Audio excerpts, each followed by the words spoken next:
Matamgi Manipuri Wari channel asibu tabiriba khwai pumnamakpu narrator isamakna taramna okjeri. Ngasi su amok channel asina mayamgi pukningbo amok ke hena pinhanjanabagidamag anauba tangkak naiba wari ama amok putuna lakjeri. Wari asibu khut thabirakpi Babina. Wari asi pathokjaba matamda soikiba lankiba yaurabaso ngakpinaba ningsingjeri. My Super Hot Soldier kauba anauba wari sigi mahau amuk lauminarasi. Leijade ahanba saruk. Thaplaba iramda Manipurdagi nungsiraba ichin inaw kayana ima leibakidamag thawai kubagda haptuna langthingnari. Nungsibanida ima Manipurdo. Kangleipakdagi khara thaidoraklaga Silchar hairiba Assamgi lam amakhakta thengnakiba pakhang leisa ani khakki warini. Nungsida ayuki matamni. Numitna chingyadagi thorakpa matam. Silchar Masimpurgi Army Gate manungi golf sanaphamgi isang samba lampaktuda yaipada kayadi phajariba. Nungsida ayuki matamni. Numitna chingyadagi thorakpa matam. Silchar Masimpurgi Army Gate manungi golf sanafamgi isang sangbalampak yayibada kayadi phajariba. Adom de intro taujari. Captain Loya Khuman. Sir, ngasidi kadong najatkane? Ngasidi thoidokpa leite. Horen numidang wairamdo aduda Red Cell manaki quarter da maitai macha khara layin hai. Nahando tamo ama thingni makhuda cha thakpa chalusi. Hoi sir. Loya masakta matauda chung phiral chai. Ahuba singna tin tanai. Nupi na hekta podrok kabuk pokpogum na kenari potni. Karam taubano khangde. Adubu Loya na di nupi singdo hanna phawbu yinglude. Nungsi hairakpana kokthong amani. Mana di yaba kawa leite. Hanna phawbu yingminglamde. Loya amadi mahagi driver ratan makhoi ani sakhang maikhang na boina ahan balakpani. Loya so gari khamlamnaga hek changakpaga somda angang nupi macha ichaw chawraba amana apikpa angang mayam ama khomjinduna sanaduna leirami. Boldo nupi macha duna dong launa kawrakpadani khanghaude Loya gi mamaiduda dang launa panduna Loya ngaihak tandan pairami. Aduga nupi macha do Oima as loiredana side. Masi hairamlaga hek ayaubi thaduna chenkre. Nupi machagi mapado thoraklaga. Hai kanana tawrami baside ha. Maupadu non therap tawraga. Baba aikhoi chichina. Yam thuna gawru to chalu. Class 12 karaba mana sumaina angang machaga sanadana sum leirisibo. As mathong chagidrida ko aigi chanupise. Tamo yarani abe madu kiramale yam kana chenkre. Oh pharene dudi manungda changasilao ai horen mangonda wari phajana saragi. Loya marai bakta chawni hek pomi haifamga khangde ngayakti ngauramgani maso. Loya khoiso ngayak phamna wari sum sarami. Abunga nangdi class kya tamage? Kaka aidi class 8 tamiye. Oh noi chichina bhani khaktara. Hoi mane kaka chichina class 12 tami. Phai kana hona gadabani. Nabani de school kadai da thamgene. Kaka aikhoi KB Masimpurda atum tamida. Yam phai kaino ne dude. Ado nangi namingdi kari kauge. Ai giming athoi bakawe. Oh phajaine. Ado chichi giming de. Aikhoi chichi giming na limbi sana gawe. Oh phajaine. Mitai giming ni.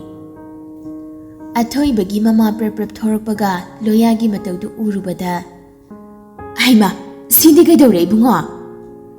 Athoi bagi mapana tapna khumlai. Hona chanupi sa marak nga marak to aduna tawribani ne. As aigi chanupi sidi class 12 ka silakle. Haujik bawa sum liri khuriba ama taitana leiba thari misibo. Ibungo, soundnuko, on thokpa matawni da tawrise. Sound di Taima, angang oidana tawjarini. Magi apamba haiduni. Aduda nupi moina khara liri khori bahibadi hari. Class so 12 yoksilaktabanina. Khangdre da tawriba lilase. Ado ibungo khoidi kari lamdagi oirabano. Itaima, ai kakchingdagini, mingna loya kokje. Ai say sida posting lakpa kuijadri. Oh, yam phare ne to dia, lam silaknari. Ai khoina khongjomdagini. Nangi tamode service matam loidanida. Silchar sida magi ariba posting mafam oidini. Oh, angang sing larik tambade karam tawba tare taima. Jahi budi sida ani makai gumba wadi talai ka tawbade. Ado ibe mana graduation loiba phawdi sida sum lai thaki sirana khali. Oh, iya duso. Ise wari sanari ngai sida jaga pungka hoi ka hoine. Sese ja se pai sise ingkrani. Loya ja tapna thakpa haurai. Sum yumgi akoibadu yengpa haurakpada angang ama yam nungsina Krishna sambagi photo thietpadu urai. Idaima asibo athoibara. Nate kadaidagi ambi maduni. Mana Delhi da leiringaida Delhi ke bin number 2 gi annual meet da jagoi thokpagini. Oh, masakse onthokna nungsikreda. Loya su ja thakna sumwa ngangdi. Lembi sanade changba ki jaduna leire. Migi makok thugai ruraga mayam lim saraga lei. Thongjindagi tapna chip tharaga yengthorakpadadi as atai kanamta oiramdri. Mamanaba singna nungtigi yengnaba ngaujaba captain Loya khumanda oiduna leiramdi. Sana chip tharaga michi phat khachilamnaga chenkhre amok. Loya jagaloi hagadle.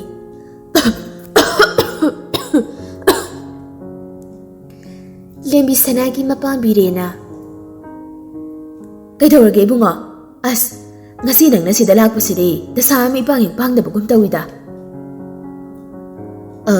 Ay di sida sumiyengubada angang ama leirambatuda khangba lakboy as. Aikoi sanado soidana oiramgani madu phududi yaroidori tawrise. Tamo angang ama nabirano. Adudi ay mung thabak jatkadabu sulehori. Akoy mung thokrage tamo. Hayeng nongma phajana lakjarage. Hoi. As phampam gase amatta khangamaroi tawrise. Khangida itai mohiga ahanba thengnaba numise kaungamdanaba numit oinaba isorna sinbo oirmale taima. Khangdreda adumaina khanba taridana. Loya su chetlagi haiduna thorakli nabadi naribani maso. Lembi sanana michiga khajilakpado sum udami. Masakna phajana di uhaudaba. Ratan tamogi machanupido engonda michiga khajilakpai wani. As adudani aina jaga hagalido. Joire angang maswa. Gyan dadi tawrise.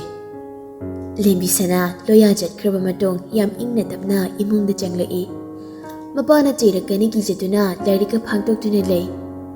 Mapaso lairik pamaduda jaishin mangamdre. Bhima, sana, tabrane hai.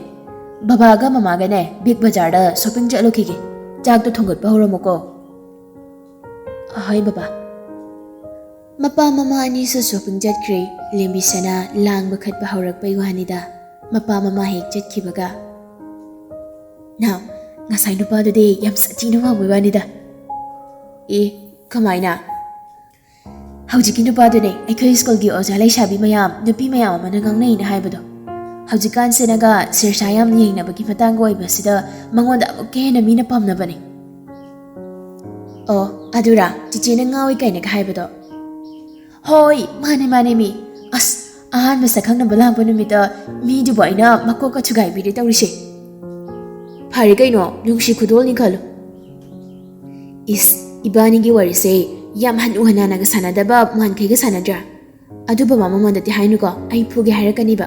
Ko haire ado chehi dinupado chibu pokpu yarangani ne. Yaramo he. Miss na hai kan de mado chehi kun mapan suda ngai hai. ꯑꯗꯨꯗꯤ ꯑꯩꯅ 19 ꯆꯍꯤ 10ꯗꯪꯅꯤ ꯈꯦꯠꯅꯔꯤꯁꯦ ꯀꯩꯁꯨ ꯀꯥꯏꯗꯦ ꯋꯥꯈꯜꯒꯁꯦ ꯁꯥꯒꯠꯂꯤꯕꯅꯤꯅꯦ ꯑꯗꯣ ꯆꯦ ꯃꯥꯁꯤ ꯅꯨꯄꯤ ꯀꯣꯏꯔꯝꯅꯗꯤ ꯀꯝꯗꯧꯕ ꯑꯁ ꯑꯗꯨꯃꯥꯏꯅꯒ ꯍꯥꯏꯖꯤꯜꯂꯛꯀꯅꯨꯗ ꯁꯥꯎꯅꯤꯡꯒꯦ ꯇꯧꯏꯀꯣ ꯅꯨꯄꯤꯗꯣ ꯐꯨꯗꯠꯂꯒ ꯃꯥꯁꯦ ꯑꯩ ꯑꯣꯏꯗꯣꯏꯅꯦ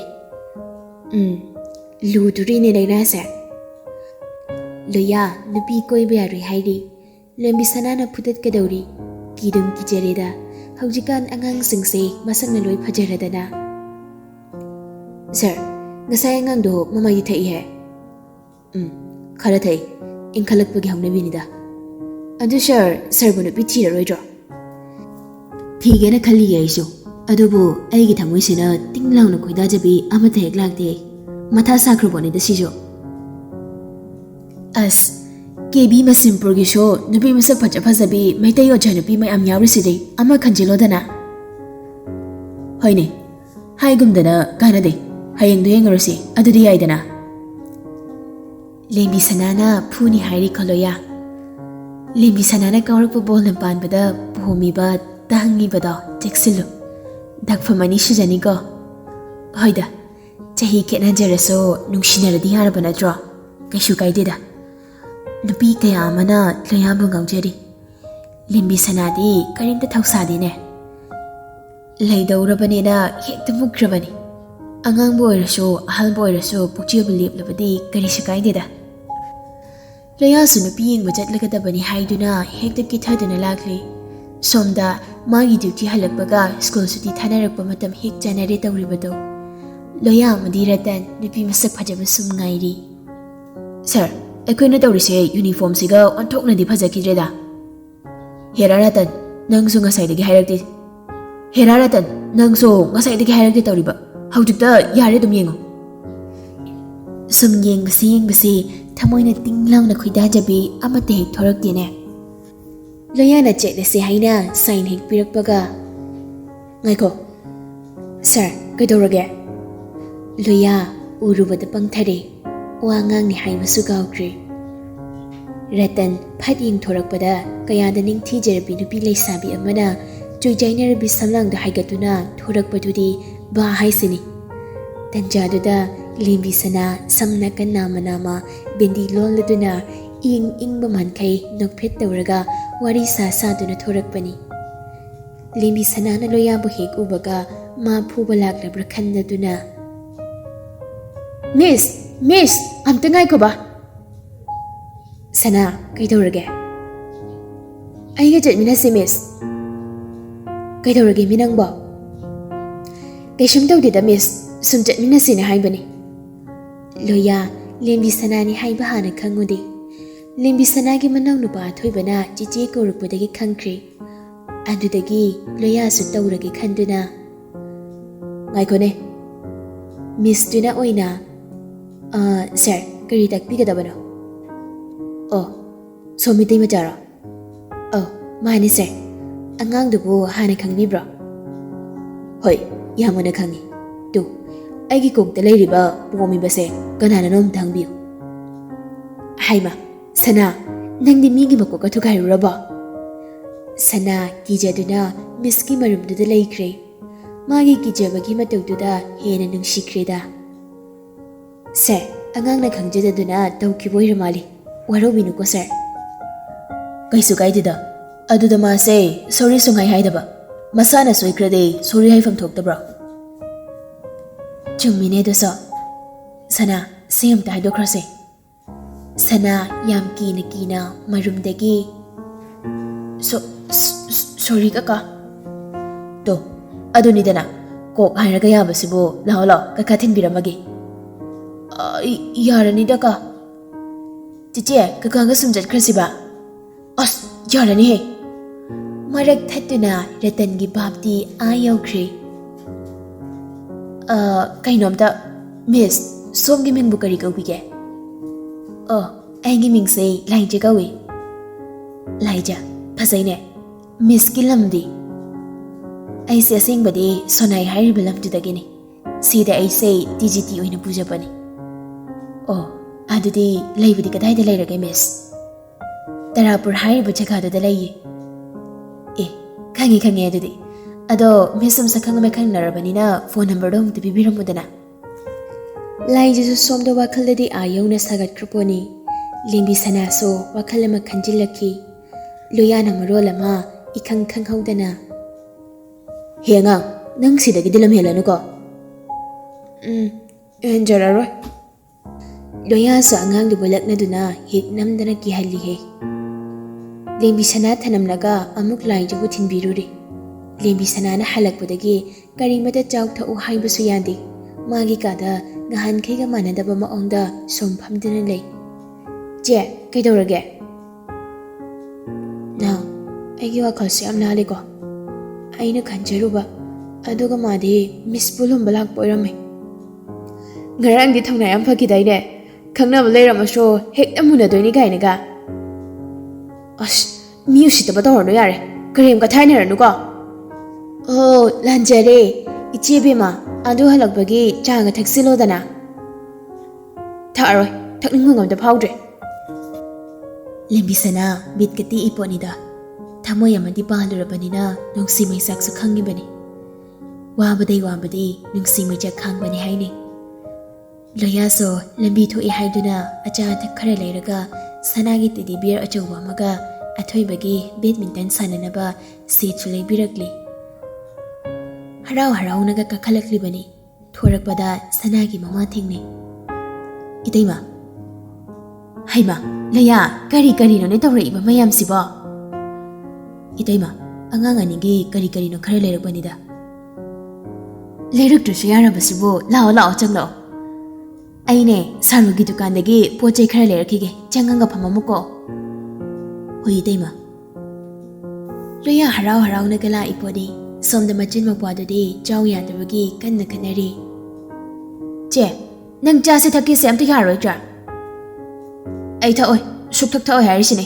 ꯑꯩꯗꯤ ꯊꯛꯑꯔꯣꯏꯗꯧꯅꯤ. ꯊꯃꯣꯏꯁꯦ ꯁꯥꯊꯤꯅ ꯀꯥꯏꯈ꯭ꯔꯖꯥꯠꯅꯤꯀꯣ. ꯑꯣ, ꯑꯗꯨꯗꯤ ꯅꯝꯗꯅ ꯄꯤꯊꯛꯄ ꯇꯥꯔꯦꯗꯅ. ꯂꯩꯔꯝꯃꯨ ꯈꯪꯅꯤ. ꯃꯤꯅ ꯊꯛꯑꯣꯏ ꯍꯥꯏꯔꯒ.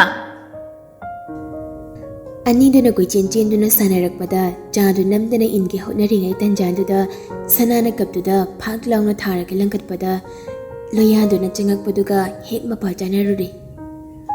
ꯑꯃꯨꯛꯀꯁꯨ ꯇꯧꯔꯤꯗꯣ. ꯂꯣꯌꯥꯒꯤ ꯃꯃꯥꯏꯗꯨꯗ ꯆꯥ ꯑꯁꯥꯕꯗꯣ ꯖ꯭ꯋꯥꯏ.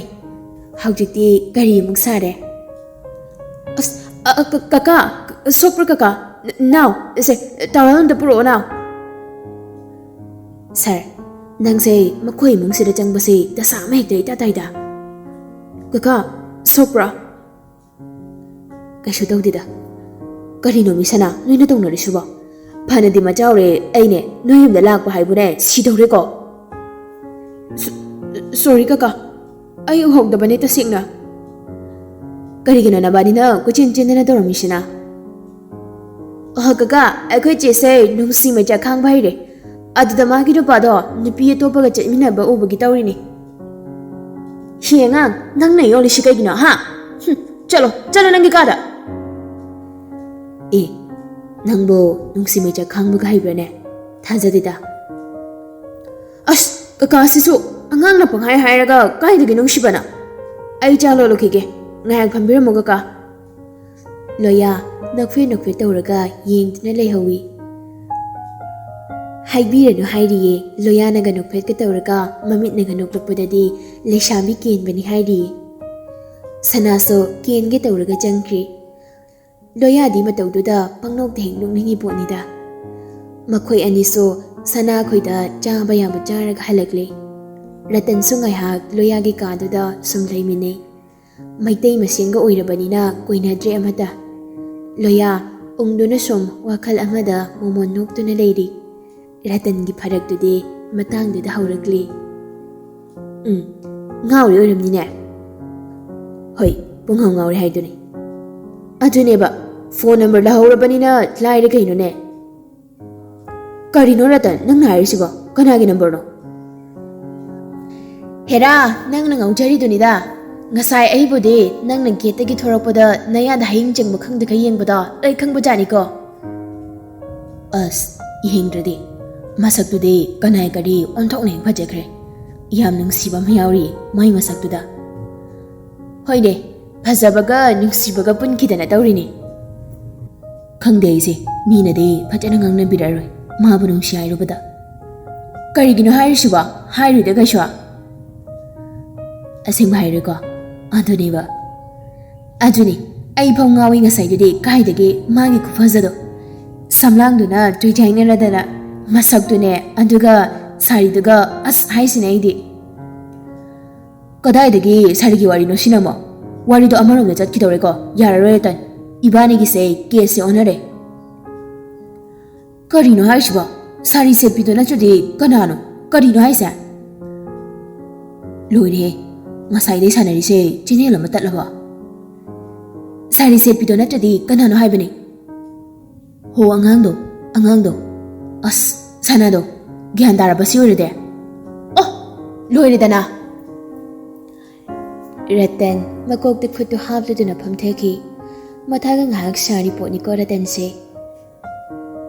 ꯀꯔꯝꯅꯅꯣ ꯁꯔꯅ ꯑꯉꯥꯡꯗꯨꯕꯨ ꯅꯨꯡꯁꯤꯔꯨꯏꯗꯨꯕꯣ ꯅꯨꯡꯁꯤꯕꯗꯕꯨ ꯑꯉꯥꯡ ꯑꯍꯟ ꯍꯥꯏꯕ ꯑꯃ ꯈꯥꯏꯕ꯭ꯔꯅꯦ ꯅꯠꯇꯦꯅꯦ ꯁꯔ ꯅꯪꯕꯨ ꯑꯃꯨꯛꯇ ꯈꯟꯗꯨꯅ ꯌꯦꯡꯉꯨꯅꯦ ꯑꯉꯥꯡꯗꯨꯅꯗꯤ ꯀꯀꯥ ꯀꯀꯥ ꯍꯥꯏꯗꯅ ꯇꯧꯔꯦ ꯑꯗꯨꯒ ꯁꯣꯝꯗ ꯁꯔꯅ ꯃꯪꯒ ꯃꯪꯗꯅ ꯀꯥꯟꯅꯗꯕꯗꯅꯦ ꯊꯃꯣꯏ ꯀꯥꯏꯖꯅꯤꯀꯣ ꯑꯁ ꯀꯥꯏꯔꯣꯏ ꯃꯥꯁꯨ ꯄꯤꯛꯇ ꯄꯤꯛꯂꯤꯕ ꯑꯉꯥꯡꯗꯤ ꯅꯠꯇꯦꯗꯅ ꯀ꯭ꯂꯥꯁ 12 ꯇꯝꯅꯕ ꯅꯨꯄꯤ ꯃꯆꯥ ꯑꯃꯅꯤ ꯅꯨꯡꯁꯤꯕ ꯀꯔꯤꯅꯣ ꯈꯪꯅꯕ ꯃꯇꯝꯅꯤ ꯂꯣꯏꯔꯦꯗꯅ ꯁꯤꯗꯤ ꯂꯩꯅꯥ ꯐꯖꯅ ꯍꯦꯟꯖꯤꯟꯈ꯭ꯔꯦ ꯑꯣ ꯑꯩ ꯑꯃ ꯌꯥꯎꯖꯔꯔꯣꯏꯀꯣ ꯑꯗꯨꯗꯨꯃ ꯌꯥꯎꯔꯨꯅꯣ ꯅꯪꯗꯤ ꯀꯨꯝꯍꯩꯗꯣ ꯑꯗꯨꯝ ꯌꯦꯡꯉꯣ ꯑꯉꯥꯡꯁꯦ ꯑꯩꯒꯤꯅꯤ ꯑꯩꯗꯤ ꯃꯍꯥꯛꯁꯦ ꯌꯦꯡꯉꯤꯈꯩ ꯑꯋꯥꯠꯄ ꯑꯃꯠꯇ ꯍꯦꯛ ꯂꯩꯇꯦ ꯉꯁꯥꯏ ꯃꯥꯅ ꯀꯤꯗꯅꯒ ꯇꯧꯕꯗꯣ ꯅꯨꯡꯁꯤꯈ꯭ꯔꯦ ꯑꯩꯗꯤ ꯄꯪꯅꯨꯡꯗ ꯍꯦꯛ ꯅꯨꯡꯁꯤ ꯌꯥꯔꯦꯗ ꯁꯔ ꯋꯥ ꯃꯈꯥ ꯇꯥꯅꯔꯒꯨꯝꯁꯦ ꯃꯄꯥ ꯇꯥꯔꯗꯤꯅꯦ ꯁꯣꯔꯥꯠ ꯁꯣꯟꯕꯤꯒꯦ ꯍꯥꯏꯔꯛꯑꯅꯤꯀꯣ